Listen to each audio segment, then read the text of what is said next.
આ વિડીયોમાં આપણે કેટલીક સંખ્યાઓના ઘનમૂળ અને ઘન કેવી રીતે શોધી શકાય. તમારા 11 અને 12 ની અંદર કેટલીક કિંમતો એવી આવે છે કે જેનો ઘન કે ઘનમૂળ શોધવું પડે છે. હવે કદાચ તમે 1 થી 10 સુધીના ઘન કે ઘનમૂળ જાણતા હશો, પણ ધારો કે અહીંયા વચ્ચેની કોઈ સંખ્યા આવે તેનું ઘનમૂળ કેટલું થાય, અહીંયા વચ્ચેની કોઈ સંખ્યા આવે તેનું ઘનમૂળ કેટલું થાય, તો કદાચ 10 થી વધારે કોઈ કિંમત આપી હોય તો એનું ઘનમૂળ, એનું ઘન કાં તો એનું ઘનમૂળ કેવી રીતે શોધાય. તો એના માટેનું એક સૂત્ર છે. કોઈ પણ સંખ્યા x છે, હવે એનું ઘનમૂળ આપણે જોવું છે તો પહેલા શું કરવાનું, તમારે 2 વાર કેલ્સી ની અંદર 2 વાર વર્ગમૂળ લેવા. 2 વાર વર્ગમૂળ લીધા પછી ગુણ્યા દબાવવાનું, ગુણ્યા દબાવ્યા પછી એનું 8 વાર વર્ગમૂળ લેવા. પછી શું કરવાનું, ફરીથી તમારે એનું 4 વાર વર્ગમૂળ લેવાનું, પછી ગુણાકાર દબાવવાનું, પછી 2 વાર વર્ગમૂળ લેવાનું અને પછી તમે બરાબર દબાવશો એટલે અહીંયા તમને આન્સર મળી જશે. તમારે ચેક કરવું હોય તો કેલ્સી તમારા હાથમાં રાખો અને તમે આ પ્રોસેસને અનુસરો. ધારો કે 8 નું ઘનમૂળ કેટલું થાય, તો 8 નું ઘનમૂળ તમને ખબર છે 2 થાય. ચાલ ચેક કરજો તમે, એમાં આવી જશે. તમારે પહેલા 8 કેલ્સીમાં દબાવો, 8 દબાવ્યા પછી 2 વાર વર્ગમૂળ દબાવો, વર્ગમૂળને 2 વાર દબાવો, પછી ગુણાકાર દબાવો, પછી ફરીથી વર્ગમૂળને 8 વખત દબાવો, 8 વખત વર્ગમૂળ દબાવો, પછી ફરીથી ગુણાકાર દબાવી 4 વખત વર્ગમૂળ દબાવો, ફરીથી ગુણાકાર દબાવી 2 વખત વર્ગમૂળ દબાવો અને પછી બરાબર તમે બરાબર દબાવશો એટલે તમારો જવાબ 1.99, એટલે લગભગ 1.99 એટલે 2 જવાબ આવી જશે. બીજી એક કિંમત લઈ લઈએ. હજુ ધારી લો કે 216, તો 216 નું ઘનમૂળ કેટલું થાય? 6. કેલ્સીમાં તમે ચેક કરી લો, આવશ્યક નહીં. તો તમે એક કામ કરો, અહીંયા પહેલા 2 વખત 216 દબાવો કેલ્સીમાં, પછી 2 વખત વર્ગમૂળ દબાવો, ગુણ્યા 8 વખત વર્ગમૂળ દબાવો, ગુણ્યા 4 વખત વર્ગમૂળ દબાવો, ગુણ્યા હવે 2 વખત વર્ગમૂળ દબાવો એટલે બરાબર તમારો આન્સર આવશે 5.99, એટલે લગભગ 6 આવી જશે. આ તો બરોબર કે સીધી વસ્તુની વાત કરી મેં. તો કોઈ પણ સંખ્યાનું ઘનમૂળ શોધવું વધારે તે શોધી શકાય. ઘન શોધવો તો સિમ્પલ છે કે 6 નો ઘન શોધવો તો 6 ગુણ્યા 6 ગુણ્યા 6 3 વખત કરી દો, જવાબ આવી જશે. મિત્રો, કોઈ પણ સંખ્યાનો લોગ કેવી રીતે લઈ શકાય, લોગ કેવી રીતે જોવાય એની રીત મેં તમને આગળના વિડીયોમાં બતાવી દીધી છે. એનું ટેબલ હોવું જોઈએ, ટેબલની અંદર કિંમત જોતા આવડવી જોઈએ. પણ ધારી લો કે આપણી પાસે લોગ ટેબલ નથી અને આપણે કોઈ સંખ્યાનો લોગ જોવો છે, તો તમે કેલ્સીનો ઉપયોગ કરીને, સાદા કેલ્સીનો ઉપયોગ કરીને પણ લોગ જોઈ શકો. કારણ કે આપણે 11 અને 12 ફિઝિક્સની અંદર સાયન્ટિફિક કેલ્સીનો ઉપયોગ કરી શકતા નથી, એટલે આપણે સાદું કેલ્સીનો ઉપયોગ કરી તમે લોગ જોવો પડે તમારે. આગળ ઘનમૂળ કેવી રીતે જોવાય સાદા કેલ્સી વડે, એ રીત પણ મેં તમને બતાવી. તો અહીંયા શું કરવું પડશે, ધારી લો કે કોઈ પણ સંખ્યા આપી છે, કોઈ પણ સંખ્યાનો લોગ જોવો છે, તો તમારે શું કરવાનું, એ સંખ્યા અહીંયા દબાવવાની કેલ્સીમાં, પછી એનું 13 વખત વર્ગમૂળ દબાવવાનું, 13 વખત વર્ગમૂળ દબાવવાનું, ગુણ્યા -1 કરવાનો અને પછી ગુણ્યા 3558 લેવાનો અને ઇઝ ઇક્વલ ટુ દબાવશો એટલે તમારો આન્સર આવી જશે. જેમ કે 2 નો લોગ, તમારે 2 નો લોગ લો તો એ જવાબ 0.3010 આવે. 2 નો લોગ 0.3010. ચલો ચેક કરીએ. તો 2 નો લોગ તમને ધારો કે ખબર નથી અને તમારે કેલ્સી વડે શોધવો છે, તો તમારે શું કરવાનું, કેલ્સીમાં 2 દબાવવાનું, પછી 13 વખત વર્ગમૂળ દબાવવાનું, 13 વખત વર્ગમૂળ દબાવવાનું, -1 અને પછી એનું કરવાનું ગુણ્યા 3558, એમાંથી 1 બાદ કરવાનું, ગુણ્યા 3558 કરવાનું, એટલે આન્સર તમારો આવશે 0.3010. તો આ રીતે તમે કોઈ પણ સંખ્યાનો લોગ શોધી શકો. હવે એ રીતે એન્ટીલોગ, તો એન્ટીલોગ શોધવા માટે જો અહીંયા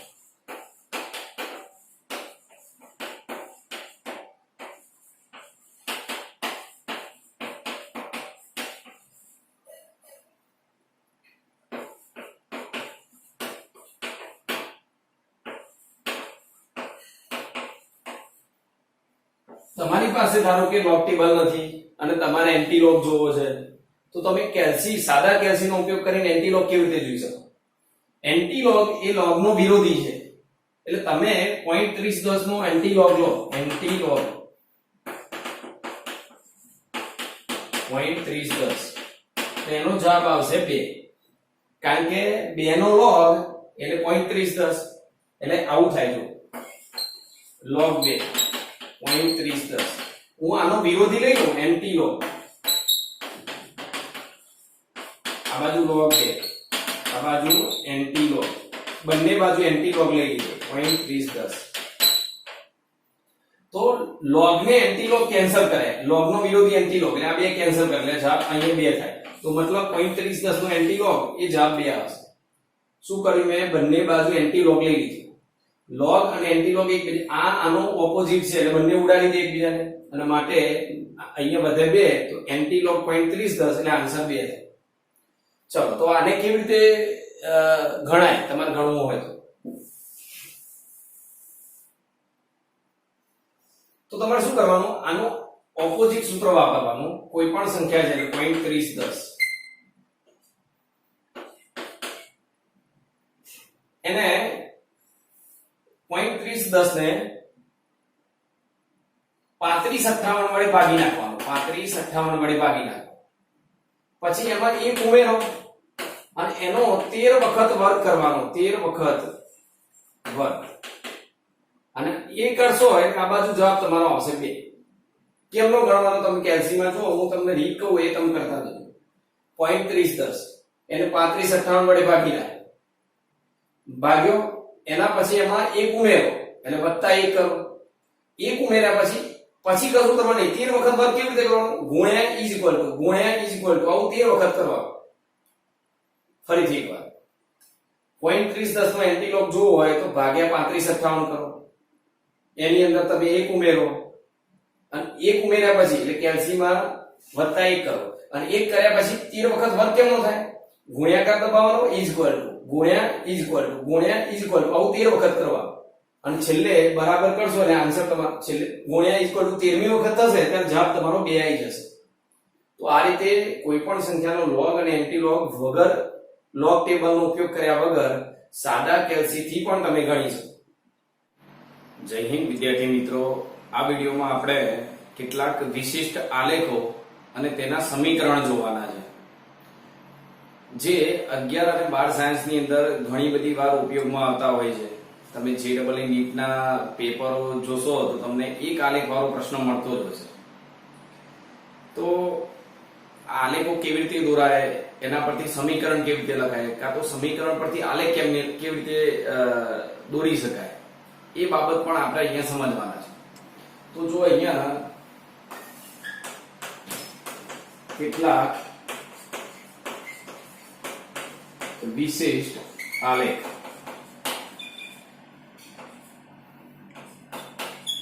અને તેમના સમીકરણ.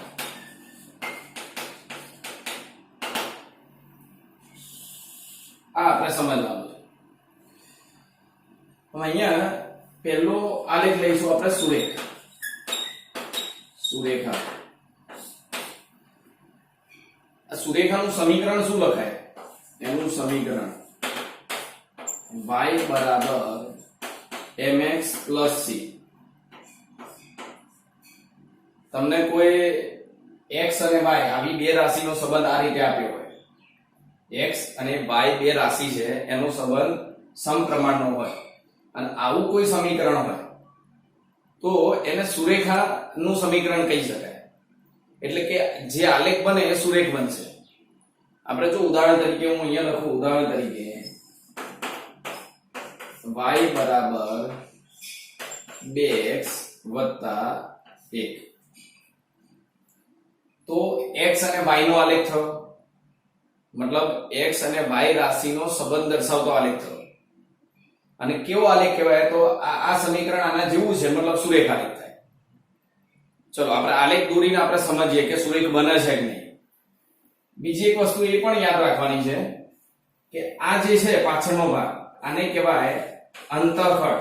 y અક્ષ પરનો જેનું સમીકરણ હોય એ અક્ષ પરનો અંતઃખંડ. અંતઃખંડ મતલબ આલેખ ક્યાંથી શરૂ થાય, એટલે 1 થી આલેખ શરૂ થશે. અને આને કહેવાય મતલબ અહીંયા એમ, તો એમ એટલે શું 2, અને એને કહેવાય આલેખનો ઢાળ. આ 2 છે એ એમ છે, જેને આલેખનો ઢાળ કહે છે. તો ચલો જોઈએ, હું અહીંયા લઈ લઉં x, આ બાજુ x ની કિંમત લઈશ, અહીંયા y ની કિંમત આપણને મળતી જશે. સમજો બરાબર. મેં x ની કિંમત અહીંયા લખી 0, તો x ની જગ્યાએ 0 મૂકો તો 0 ગુણ્યા 2 એટલે 0 થઈ ગયો, તો y બરાબર 1 આવ્યો. x ની કિંમત હું 1 લખું, x ની કિંમત 1, તો x ની જગ્યાએ 1 મૂકું તો 2 ગુણ્યા 1 એટલે 2 વત્તા 1 એટલે 3, તો y ની કિંમત 3 આવી. x ની જગ્યાએ હું 2 મૂકું અહીંયા, તો 2 ગુણ્યા 2 4 અને વત્તા 1 એટલે 5, y બરાબર 5 થઈ ગયા.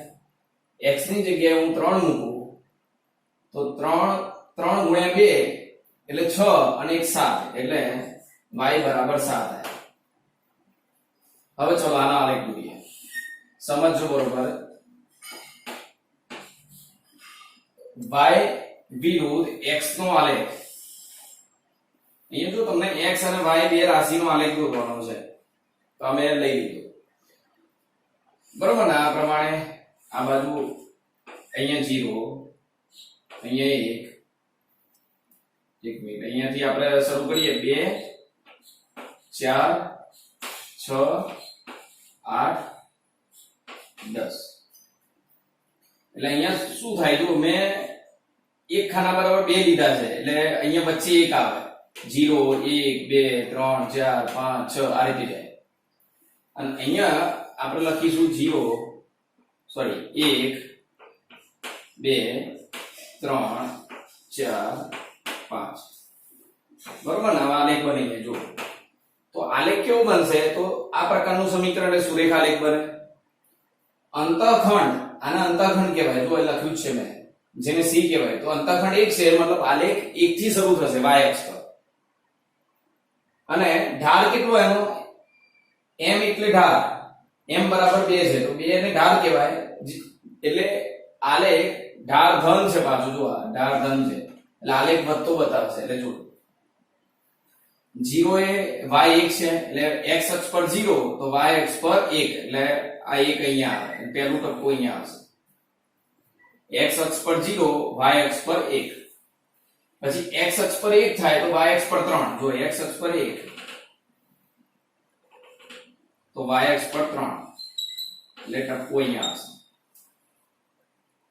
પછી x અક્ષ પર 2 તો y અક્ષ પર 5, આ 2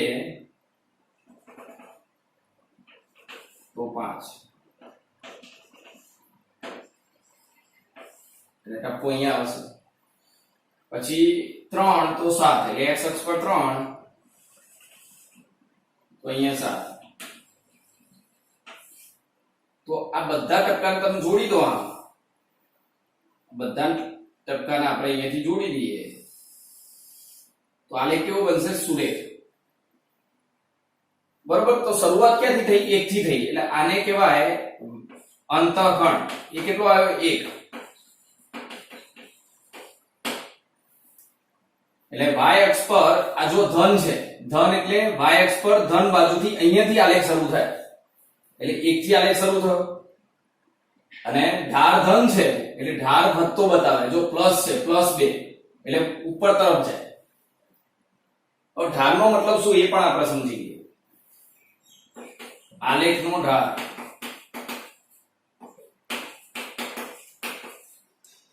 તો આલેખનો ઢાળ એનો મતલબ થાય tan થીટા.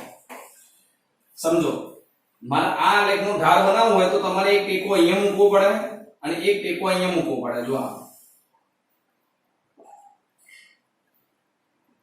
કોઈ પણ વસ્તુ હોય આડી, ધારો કે આ પેન છે, મારે આનો ઢાળ બનાવવો છે તો તમારે આમ ઊભી કરવી પડશે. એટલે અહીંયા એક ટેકો અહીંયા મૂકવો પડશે અને એક અહીંયા મૂકવો પડશે, એટલે આ ઢાળ બનશે.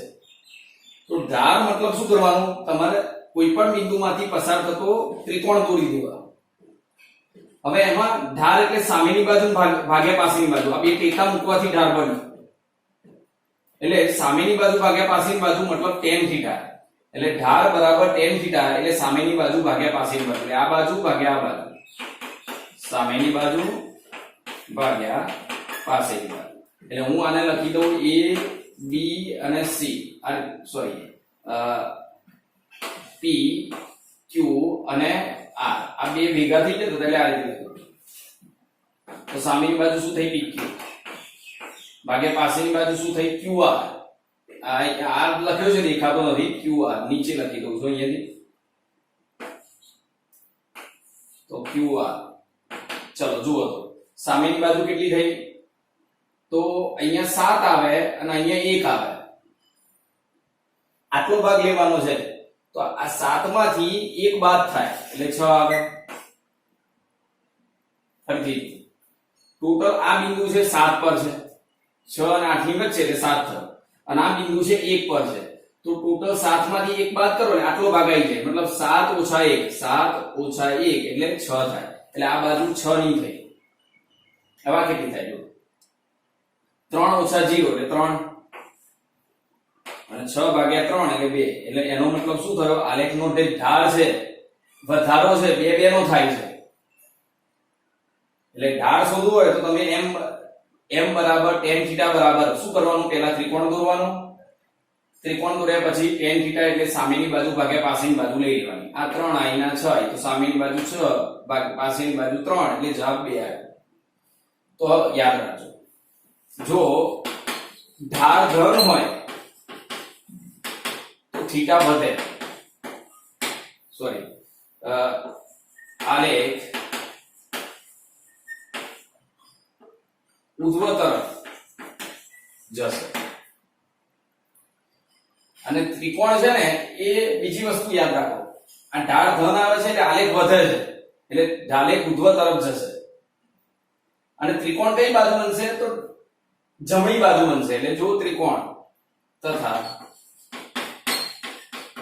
ત્રિકોણ જમણી બાજુ.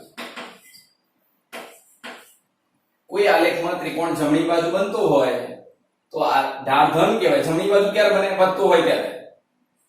એટલે જમણી બાજુ આલેખ ત્રિકોણ બનતો હોય તો ઢાળ ધન કહેવાય અને ઉપર તરફ જાય એટલે વધારો થાય.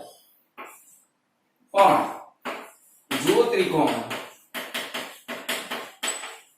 ડાબી બાજુમાં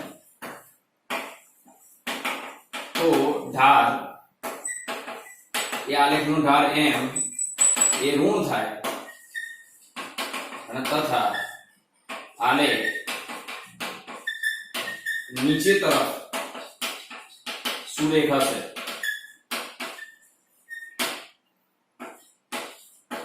તો આ બીજા પોઈન્ટની સાબિતી હવે આપણે જોઈએ. તો તમારે શું યાદ રાખવાનું જોઈએ? આવું કોઈ સમય બે રાશિનો સંબંધ સમપ્રમાણનો હોય તો આલેખ સુરેખ જ આવે. એમાં પાછળ જો કોઈ ભાગ આપ્યો હોય, સરવાળો કરીને પાછળ કોઈ ભાગ આપ્યો હોય તો આને કહેવાય અંતરખંડ. કોના પરનો? તો આ જે રાશિ જ્યાં લીધી હોય ને, મેં આનો y અક્ષ પર લીધી છે તો y અક્ષ પરનો અંતરખંડ. એટલે અહીંયા જે મૂલ્ય હોય એટલેથી આલેખ શરૂ થાય. પછી એમને શું કહેવાય? આલેખનો ઢાળ. ઢાળ કેવી રીતે શોધાય? તો જે આલેખ હોય એને ત્રિકોણ દોર દો. એવું જરૂરી નથી કે તમે અહીંયા ત્રિકોણ દોરો. તમે આમ નાનો ત્રિકોણ દોરશો તો જવાબ એટલો જ આવશે. તો પહેલું કામ શું કરવાનું? ઢાળ શોધવા માટે આલેખને ત્રિકોણ દોરવાનું. અહીંયા તો ડાયરેક્ટ મળી જાય છે m ઢાળ બરાબર 2. પણ જો તમે આલેખ આપ્યો હોય એના પરથી ઢાળ શોધવું હોય શું કરવાનું? અહીંયા tan થીટા બરાબર સામેની બાજુ ભાગ્યા પાછળની બાજુ. ત્રિકોણ દોર્યા પછી ખૂણો બરાબર tan થીટા બરાબર સામેની બાજુ ભાગ્યા પાછળની બાજુ કરો એટલે ઢાળ મળી જાય. જો આલેખ ઉપર તરફ જતો હોય તો વધારો થાય છે એટલે ઢાળ ધન મળે. અને ત્રિકોણ જમણી બાજુ મળશે. એટલે જો ત્રિકોણ જમણી બાજુ તો ઢાળ ધન અને ઉધ્વ તરફ જાય. જો ત્રિકોણ ડાબી બાજુ બનતો હોય તો ઢાળ ઋણ અને આલેખ નીચે તરફ જાય. તો આ બાબત હજુ આપણે સમજવાની બાકી છે. હવે આપણે સમજીએ. હવે જો આગળ આપણે ઋણ નીચે તરફ આલેખ ક્યારે જાય? તો સુરેખાનું સમીકરણ હું આ રીતે આપેલું હોય y બરાબર -mx + c. તો આમાં ઢાળ કેવો છે? ઋણ. ઢાળ એમ ઋણ છે. આલેખ નીચે તરફ સુરેખ હશે, મતલબ ઘટાડો બતાવશે. આ બે રાશિનો સંબંધ y બરાબર m સમપ્રમાણનો સંબંધ છે અને એમાં ઢાળ ઋણ છે. આગળ જે પદ આપ્યું હોય ને, આગળ જે કિંમત આપી હોય એ ઢાળ બતાવે છે. ઢાળ ઋણ છે મતલબ આલેખ નીચે તરફ જશે. અને c એટલે y અક્ષ પરનો અંતઃખંડ. અહીંયા જો y અક્ષ પરનો અંતઃખંડ. ચલો હું ઉદાહરણ તરીકે અહીંયા કિંમત લઈ લઉં. ઉદાહરણ તરીકે y બરાબર અહીંયા લખું છું -2 x. આ તો -4 લખીએ આપણે, અને વત્તા અહીંયા c ની જગ્યાએ હું લખું છું 0. મતલબ અહીંયા કોઈ પદાર્થ ના આપ્યું હોય તો, પદ ના આપ્યું હોય તો આ અંતઃખંડ 0 થાય.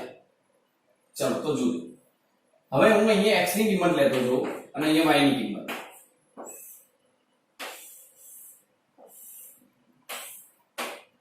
x બરાબર હું 0 લખું તો y બરાબર 0 થાય.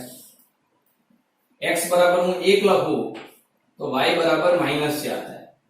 x બરાબર હું 2 લખું તો 2 ગુણ્યા 4 4 દુ 8 એટલે y બરાબર -8 થાય.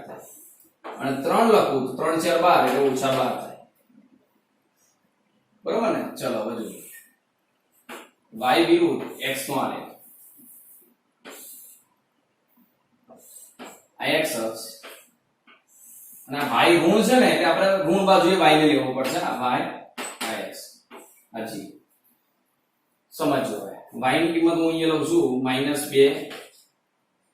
આ તો -4 થી શરૂ કરીએ. ક્રમિક જવાનું, અહીંયાથી 4 લીધા તો પછી 4 જ લેવા પડે. 8 12 અહીંયા 16. અહીંયા આપણે લઈએ 1 2 3. હવે તમે સમજો, આ પાછળનો ભાગ c એ અંતઃખંડ, તો અહીંયા અંતઃખંડ 0 છે, મતલબ શરૂઆત 0 થી થશે. પછી ઢાળ ઋણ છે, m બરાબર -4 એટલે ઢાળ ઋણ છે એટલે આલેખ નીચે જશે. એટલે આમ આલેખ આવશે. સુરેખ ખરો પણ નીચે જશે. ચલો ચેક કરીએ. x ની કિંમત 0 તો y ની કિંમત 0, એટલે x એ 0 અને y પણ 0, એટલે અહીંયા ટપકું આવી જશે પહેલો. પછી x1 તો આ -4 એટલે x1 લઈએ તો આ -4 એટલે બીજું ટપકું તમારું અહીંયા આવશે આ જગ્યાએ. પછી x2 તો y 8, x3 તો y 12. તો જો બધા ટપકાને જોડતો આલેખ દોરી દઈએ તો કેવો મળ્યો? સુરેખ. એટલે આ સમીકરણ સુરેખાનું થયું. અને એની અંદર અંતઃખંડ કેટલો હતો? 0, કારણ કે શરૂઆત 0 થી થઈ. એટલે y અક્ષ પર કોઈ અંતઃખંડ છે નહીં, એટલે અંતઃખંડ 0 થઈ ગયો. બરોબર? અને ઢાળ કેટલો થાય? હવે ઢાળ શોધવા માટે શું કરવાનું? ધ્યાનથી જો. તો ઢાળ શોધવા માટે તમારે ત્રિકોણ દોરવાનું. ગમે તે બિંદુમાંથી લઈ લો, અહીંયાથી લઈ લો તમે. ચલો હું અહીંયાથી લઈ લઉં. તમે કોઈ પણ બિંદુમાંથી પસાર થતો ત્રિકોણ દોરી શકો. એટલે આ ત્રિકોણ દોરી દો. પછી શું કરવાનું? અહીંયા ખૂણો લેવાનો. અને હવે ઢાળ બરાબર tan θ. તો tan θ બરાબર સામેની બાજુ. સામેની બાજુ જો, અહીંયા સામેની બાજુ -12 છે અને ભાગ્યા પાસેની બાજુ, ખૂણાની સામેની બાજુ ભાગ્યા પાસેની બાજુ 3 છે. જો -12 ભાગ્યા 3, 4 3 12 એટલે -4. તો ઢાળ કેવો આવ્યો? ઋણ આવ્યો. તો જો મેં તમને આગળ જ વાત કરી, ત્રિકોણ ડાબી બાજુ બનતો હોય, આલેખની ડાબી બાજુ ત્રિકોણ બનતો હોય તો ઢાળ ઋણ થાય અને આલેખમાં ઘટાડો થાય. બરોબર? જમણી બાજુ ત્રિકોણ બને, હમણાં જ બતાવ્યો, મતલબ આલેખ વધતો હોય, ઉધ્વ તરફ ગતિ કરતો હોય અને ઢાળ ધન આવે. તો હવે હું કેટલાક સમીકરણ લખીશ અને એના આલેખ કેવી રીતે બને એ પણ આપણે અહીંયા જોઈશું. તો જુઓ વિદ્યાર્થી મિત્રો, જુદા જુદા સુરેખાના સમીકરણ કેવી રીતે હોય અને કેવી રીતે આલેખ દોરાય એ હવે આપણે સમજીએ. તો પહેલું છે નંબર 1,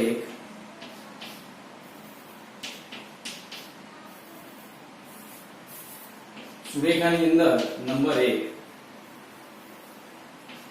y બરાબર mx પ્લસ c. તો આનો આલેખ કેવી રીતે બને? અંતખંડ ધન છે એટલે ઉપરથી શરૂઆત થાય. અહીંયા ધારો કે 2 હોય ને તો 2 થી શરૂઆત થાય, 3 હોય તો 3 થી શરૂઆત થાય. એટલે ધન એટલે ઉપર બાજુથી y અક્ષ પર ઉપર બાજુથી શરૂઆત થાય. અને ઢાળ પણ ધન છે એટલે આલેખ વધતું હોય એમ આવે. ત્રિકોણ બનાવો તો જમણી બાજુ બને. નંબર 2 y બરાબર mx c. હવે આને કેમનો આલેખ દોરાય જોઈએ? અંતખંડ છે ને, અંતખંડ ઋણ છે અને ઢાળ જે છે એ ધન છે. એટલે આનો તમે આલેખ દોરો તો આનો આલેખ કેવી રીતે દોરાશે? જો અહીંયા આ y અક્ષ, આ x અક્ષ. અંતખંડ ઋણ છે મતલબ અહીંયા -2 હોય તો -2 થી શરૂઆત થાય, નીચેની બાજુથી 0 -1 -2 એટલે y અક્ષ પર નીચે બાજુથી શરૂઆત થાય, ઋણ છે એટલે. અને ઢાળ ધન છે એટલે આલેખ વધતું હોય એમ આવે એટલે ઉપર તરફ આવે. ત્રિકોણ જમણી બાજુ બને. ચલો નંબર 3 y બરાબર mx. જો આવું સમીકરણ હોય તો તમારા માટે બહુ સરળ છે, કારણ કે અંતખંડ 0 છે, અંતખંડ છે જ નહીં, તો આલેખ 0 થી શરૂઆત થાય. અહીંયા y આવશે, અહીંયા x આવશે. તો અહીંયા અંતખંડ 0 એટલે અંતખંડ 0 મતલબ 0 થી શરૂઆત થાય. અને ઢાળ ધન એટલે ઉપર તરફ આલેખ આવે. તો અહીંયા લખાઈશ અંતખંડ 0 અને ઢાળ ધન. આમાં અંતખંડ ધન છે અને ઢાળ પણ ધન છે એટલે ઉપર તરફ જ જાય. ચલો હવે જાતે વિચારજો. y બરાબર -mx. તો અહીં અંતખંડ કેટલો છે? 0. અંતખંડ તો છે જ નહીં એટલે આલેખ 0 થી શરૂઆત થાય.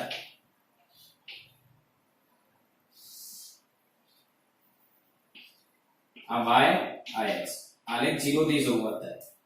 અને ઢાળ ઋણ છે, ઋણ એટલે કઈ બાજુ? નીચે તરફ આલેખ આવે. ત્રિકોણ બનાવો હોય તો ડાબી બાજુ બને, બરોબર? આ ઢાળ ઋણ થઈ ગયો અને અંતખંડ 0 મતલબ 0 થી શરૂઆત થાય, ઢાળ ઋણ મતલબ નીચે બાજુ. એટલે આ આલેખ સુરેખા રીતે આવે. નંબર 5 y બરાબર -mx c. તો આનો આલેખ કેવી રીતે બને? જો અહીંયા અંતખંડ ઋણ છે, c ઋણ છે અને ઢાળ પણ ઋણ છે. તો y અને અહીંયા x.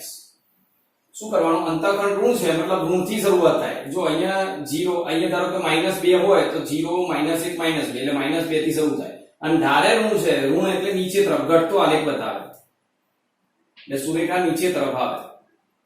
ત્રિકોણ બનાવવો હોય તો ડાબી બાજુ બને. ચલો નંબર 6 y બરાબર -mx c. તો અંતખંડ ધન છે અને ઢાળ છે ઋણ છે અને તેથી આલેખ કેવું બનશે?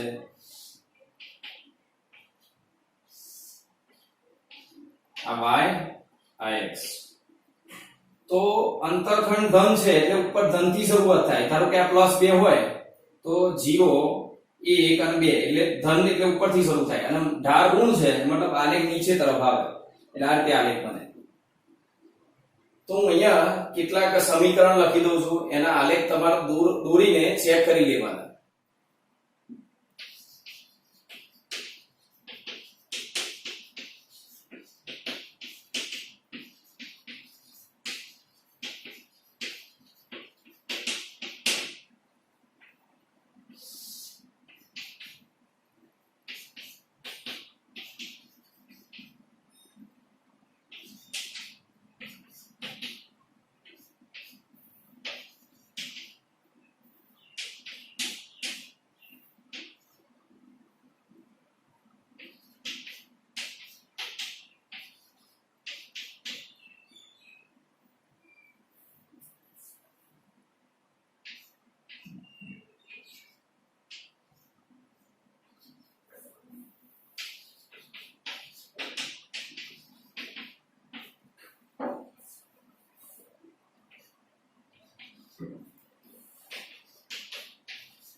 તો અહીંયા જો વિદ્યાર્થી મિત્રો કેટલાક સુરેખાના સમીકરણ મેં લખ્યા છે, એના આલેખ તમારે દોરવાના છે.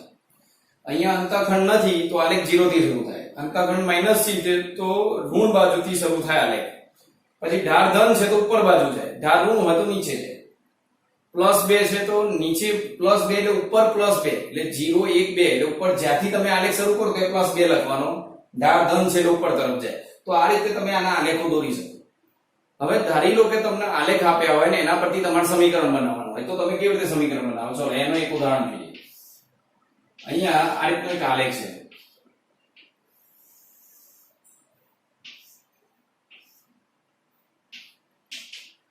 અહીંયા હું લખું છું v, અહીંયા લખું છું t. આ રીતે લખું છું. અને આલેખ જે છે એ આ પ્રકારે આગળ વધે છે. આનું સમીકરણ શું બને? અને અહીંયા જો અહીંયા v0 લખેલો છે તો આ આલેખ કેવો થયો? સુરેખ, એટલે સુરેખાનું સમીકરણ. તો શું કરવાનું? આપણું સમીકરણ આવું છે, y બરાબર mx + c. તો y અક્ષ પર શું છે? v, એટલે અહીંયા v લખાય. x અક્ષ પર શું છે? t, તો અહીંયા t લખાય. ઢાળ રકમમાં કોઈ આલેલો નથી એટલે આપણે એમ જ લખીશું. અને અંતઃખંડ કેટલો લખવાનો? આ અંતઃખંડ જો ધન છે તો અંતઃખંડ c બરાબર v0 એટલે અહીંયા જગ્યાએ v0 લખાય. ચલો હજુ જોઈએ આપણે બીજું એક.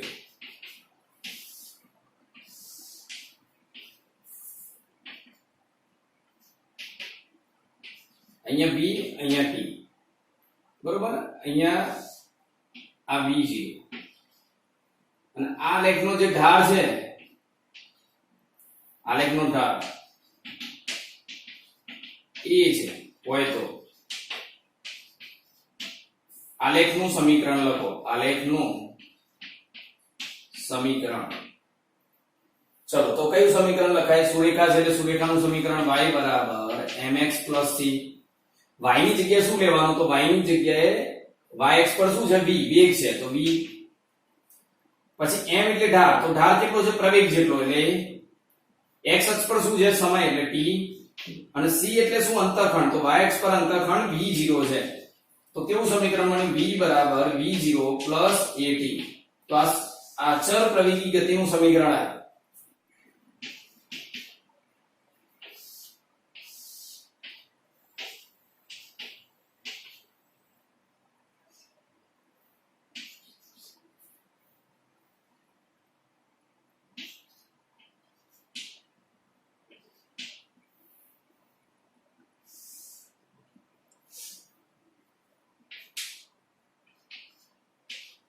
ચલો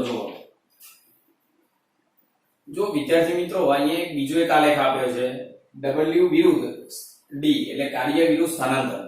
હવે આનું સમીકરણ કેમનું બને? તો સુરેખા છે એટલે શું લખાય? y બરાબર mx + c. ચલો y અક્ષ પર શું છે? કાર્ય w, x અક્ષ પર શું છે? તો d. હવે ઢાળ કેટલો આવે? તો આલેખનો ઢાળ m બરાબર, તો અહીંયા છે ને ત્રિકોણ ડાબી બાજુ બને છે એટલે ઢાળ ઋણ આવે, પેલા ઋણ લખી દેવાનું. હવે અહીંયા થીટા, તો tan થીટા, ઢાળ એટલે tan થીટા, મેં તમને કીધેલું છે ઢાળ એટલે tan થીટા. અને ડાબી બાજુ ત્રિકોણ બન્યો અથવા તો ઘટાડો થાય છે એટલે ઋણ. tan થીટા બરાબર સામેની બાજુ કેટલી છે? 10 ભાગ્યા પાસેની બાજુ 5 એટલે જવાબ શું આવ્યો? -2. એટલે તમારે ઢાળની જગ્યાએ -2 લખાય. અને અંતઃખંડ કેટલો? તો અંતઃખંડ જો y અક્ષ પર ક્યાંથી શરૂ થયો? 10 થી, એટલે અંતઃખંડ અહીંયા 10 આવે. તો સમીકરણ કેવું બન્યું? w બરાબર -2d + 10. તો આ રીતે જુદા જુદા આલેખ પરથી સમીકરણ પરથી આલેખ દોરી શકાય. બીજા કેટલાક આલેખો આપણે આગળના વિડિયોમાં જોઈશું.